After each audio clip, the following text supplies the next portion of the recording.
माध्यम से हम लोग की आवाज़ अन्य क्षेत्रों में जाती है। इसके लिए आईपा को मैं बहुत धन्यवाद देना चाहता हूँ। दूर जाना पड़ता है, अकेले में जाना पड़ता है, और बढ़िया विद्यालय अगर गांव में हो तो हमारी बेटियां यहाँ बहन यहाँ शिक्षा प्राप्त कर सकती हैं। नमस्कार, बहुत स्वागत है आपका all India progressive politics association अर्थात आईपा में, जहां हम बात करते हैं समाज के उन मुद्दों के बारे में जिससे जनता का सीधे हित जुड़ा होता है। आईपा के माध्यम से हम आपको समाज के उस व्यक्तित्व से रूबरू कराते हैं जिनका सीधे जनता से सरोकार जुड़ा होता है, जो जनहित में आगे आते हैं। आज हम पहुंचे हैं फाजिल नगर विधानसभा के ग्राम सभा थाड़ीबार में। मैं आप लोगों को इस ग्राम सभा के बारे में बताऊंगा। यह ऐसा ग्राम सभा है जो पूरा गांव सीसीटीवी कैमरे के जद में है। मतलब कि इस गांव का होने वाला हर इवेंट, हर एक्टिविटी कैमरे में कैद होता है। समझ सकते हैं चोरी से लेकर अन्य चीज़ों पर किस प्रकार से लगाम लगता होगा। और सिर्फ इतना ही नहीं, इस गांव में और भी विकास कार्य हुए हैं जिस पर हम बात करेंगे यहाँ के ग्राम प्रधान जयप्रकाश यादव जी से, जो अभी इस खेत के तरफ भ्रमण के लिए निकले थे। यह थाड़ीबार गांव का इलाका है, हम इनसे बात करेंगे, जानेंगे। तो सर्वप्रथम आपका आईपा में स्वागत है। बहुत बहुत धन्यवाद आपको। हम आपसे चर्चा करेंगे आपके ग्राम सभा के बारे में। आपने क्या क्या विकास कार्य अपने ग्राम सभा में किया है? सबसे पहले मैं आपको बताना चाहता हूँ कि ये मुझे हमारे गांव सभा की सम्मानित जनता ने मुझे दूसरी बार मौका दिया है। इसके पहले मैं जब 2015 में ग्राम प्रधान बना था तो बहुत स्थिति ख़राब थी, कोई विकास कार्य नहीं हुआ था। उसके बाद मैंने विकास कार्य को शुरू किया और अपने यहाँ सबसे पहले अंत्येष्टि स्थल बनवाया। अंत्येष्टि स्थल बनवाने के बाद सड़कों जो काफ़ी जर्जर अवस्था में थी, सड़कों का जाल मैंने बिछवाया और लगभग नई सड़कें 80 नई खेतों में जो डनार होते हैं कहा जाए देहाती भाषा में, उसको मैंने चक्रोड बनवाया और वो चलने लायक सड़कें हुई। फिर उसके बाद मैंने उस पर खड़ंजा करवाया, इंटरलॉकिंग करवाया। उसके बाद फिर दुर्गा जी का जो मंदिर है उसको बिना किसी लोगों के सहयोग से भव्य मंदिर भी बनवाया। अपने ग्राम सभा में जितने मंदिर थे सबको मैंने बनवाया। अपने ग्राम सभा में एक मस्जिद का भी मैंने निर्माण करवाया और तमाम सड़कों का मैंने जाल बिछवाया। और इस बार नई मुझे जो दो उसके पूर्व ही 2 इंग्लिश मीडियम विद्यालय मैंने मॉडल विद्यालय बनवाया, 4 आंगनबाड़ी केंद्र मैंने बनवाया।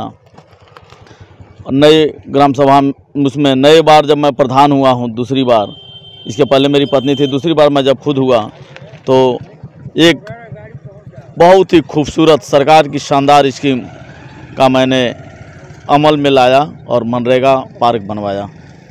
मनरेगा पार्क बनवाने के बाद मैं सीसीटीवी कैमरे से अपने ग्राम सभा को लैस किया। सीसीटीवी कैमरा लगने के बाद हमारा बिहार से सटे हुए गांव है, वहाँ आए दिन चोरी छिनैती घटनाएं होती थीं, एक्सीडेंट होता था तो पता नहीं चलता था। अब वो सारे हमारे कैमरे की जद में, हर आदमी हमारे कैमरे की जद में थाड़ीबार की तरफ से जो गुजरता है तो वो मुस्कराते हुए कैमरे की जद में हमारे कैद हो जाता है। आपने अपने गांव के विकास के बारे में बताया और प्रदेश में, पूरे देश में ग्राम प्रधान लोग हैं, तो हम आपसे जानना चाहेंगे कि जो विकास का ये अपना मुद्दा लेके चल रहे हैं, उन प्रधानों को क्या बताना चाहेंगे कि किस प्रकार से, चूँकि आपको एडीजी महोदय के द्वारा सम्मानित भी किया गया है आपके इस कार्य की वजह से, तो इस पर आप अन्य ग्राम प्रधानों को क्या सीख देना चाहेंगे, क्या चीज़ें सुझाव देना चाहेंगे आप?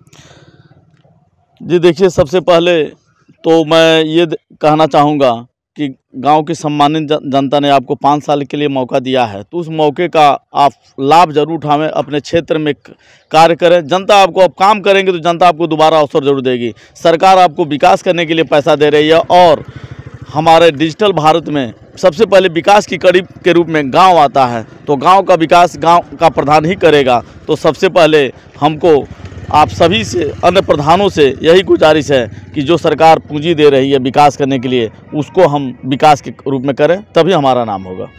आपके क्षेत्र की कुछ समस्याओं के बारे में हम चर्चा करना चाहेंगे। आपके क्षेत्र में इस समय वर्तमान में क्या प्रमुख समस्याएं हैं जिसको आप आने वाले समय में ठीक करना चाहते हो? प्रमुख समस्या के बारे में चर्चा करें आप। सबसे पहले देखिए, शिक्षा बहुत ज़रूरी है। विद्यालय, सरकारी विद्यालय होने चाहिए। प्राइवेट विद्यालयों की अपेक्षा सरकारी विद्यालय होगा तो लड़कियां, गांव की लड़कियां बाहर नहीं जाएंगी, दूर जाना पड़ता है, अकेले में जाना पड़ता है। और बढ़िया विद्यालय अगर गांव में हो तो हमारी बेटियां यहाँ बहन यहाँ शिक्षा प्राप्त कर सकती हैं। मेन शिक्षा ही मेन फोकस है। पढ़ेगा भारत तभी बढ़ेगा भारत।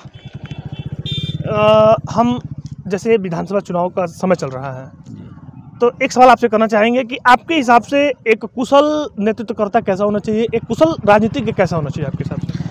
जी, मेरी जहाँ तक अपनी सोच है, सबसे पहले हमारे नेतृत्वकर्ता को, जो हमारे प्रदेश का बागडोर संभाले, उसको पढ़ा लिखा इंसान होना चाहिए, ग्रामीण परिवेश का होना चाहिए, जो लोगों की मूलभूत सुविधाओं के बारे में जानता हो, हाईजैकर ना हो, क्योंकि जो ज़मीन से जुड़ा होगा वही ज़मीन के बारे में, गाँव के बारे में विकास कर सकता है, और पढ़ा लिखा इंसान ही विकास कर सकता है। ये हमारी मतलब अपनी अब सोच है। हम बात कर रहे हैं आईपा के माध्यम से। आईपा एक मुहिम चला रही है जिसमें समाज में कुछ ऐसे लोग हैं जो सामने तो नहीं आ पाते हैं, लेकिन लगातार जन सहयोग में लगे रहते हैं, जनता की सेवा करते हैं। ऐसे ही लोगों से आईपा उन जनता से उन लोगों से रूबरू कराती है। इसी सिलसिले में आज हमने आपसे बात की, तो आईपा की इस मुहिम को क्या कहेंगे आप? जी, ये ग्रामीण परिवेश के हम जैसे लोगों को आवाज़ को, जो क्षेत्र में है, जिनकी आवाज़ ऊपर नहीं पहुंच पाती है, आपके माध्यम से हम लोगों की आवाज़ अन्य क्षेत्रों में जाती है। इसके लिए आईपा को मैं बहुत धन्यवाद देना चाहता हूं कि ग्रामीण क्षेत्रों में आप भ्रमण कर रहे हैं और हम लोगों की आवाज़ उठा रहे हैं, और हम लोग अपने क्षेत्र की मूलभूत समस्याओं को आपसे अवगत करा रहे हैं। आपके माध्यम से हो सकता है कि हमारे गाँव का, हमारे क्षेत्र का, हमारे ज़िले का, हमारे प्रदेश का और हमारे देश का विकास हो। निश्चित तौर पर हम बात कर रहे थे दुधही विकासखंड के ग्राम पंचायत थारीवार के ग्राम प्रधान जयप्रकाश यादव जी से। इन्होंने बताया कि किस प्रकार से विकास कार्य उन्होंने किए हैं। उन्होंने ये भी बताया कि आज के राजनीतिज्ञ, आज के कुशल नेतृत्वकर्ता की बात करें तो कैसे होने चाहिए। उन्होंने आईपा के बारे में अपना सुझाव भी दिया। अगली कड़ी हम अगले जनप्रतिनिधि से बात करेंगे और जानेंगे उनका हाल, और ये भी जानेंगे कि जनता को लेकर उनका क्या व्यू है। देखते रहिए आईपा। नमस्कार।